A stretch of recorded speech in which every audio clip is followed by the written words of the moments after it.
नीतीश कुमार की कहानी किसी फिल्मी पटकथा से कम नहीं लगती।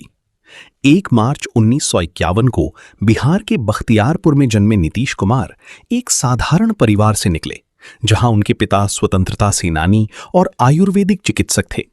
बचपन से शांत स्वभाव और पढ़ाई में तेज नीतीश ने पटना साइंस कॉलेज और फिर बिहार कॉलेज ऑफ इंजीनियरिंग, आज का NIT पटना, से इलेक्ट्रिकल इंजीनियरिंग की पढ़ाई की तथा कुछ समय बिहार स्टेट इलेक्ट्रिसिटी बोर्ड में नौकरी भी की।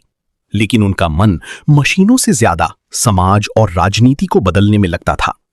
इसी दौरान देश में जयप्रकाश नारायण के नेतृत्व में GP आंदोलन शुरू हुआ और नीतीश कुमार उसमें शामिल होकर सक्रिय राजनीति की ओर बढ़ गए। शुरुआती चुनावों में हार और संघर्ष झेलने के बाद उन्होंने धीरे धीरे अपनी पहचान बनाई तथा लालू प्रसाद यादव और सुशील कुमार मोदी जैसे नेताओं के साथ बिहार की राजनीति में उभरे।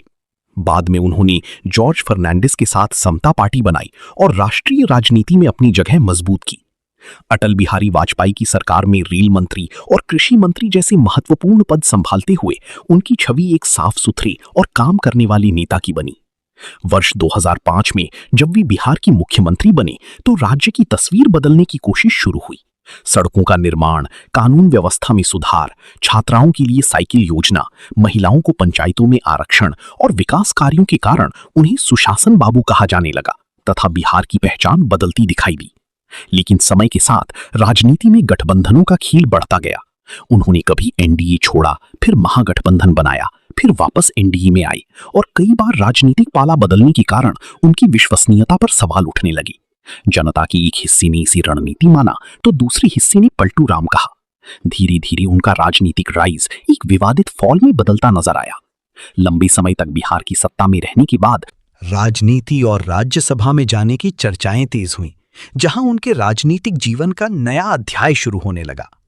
नीतीश कुमार की ये यात्रा एक इंजीनियर से मुख्यमंत्री बनने, बिहार की राजनीति बदलने और फिर गठबंधन की राजनीति में अपनी ही छवि से संघर्ष करने तक की कहानी है, जिसे इतिहास कभी विकास पुरुष तो कभी बदलती राजनीतिक दिशा वाले नेता के रूप में याद करेगा।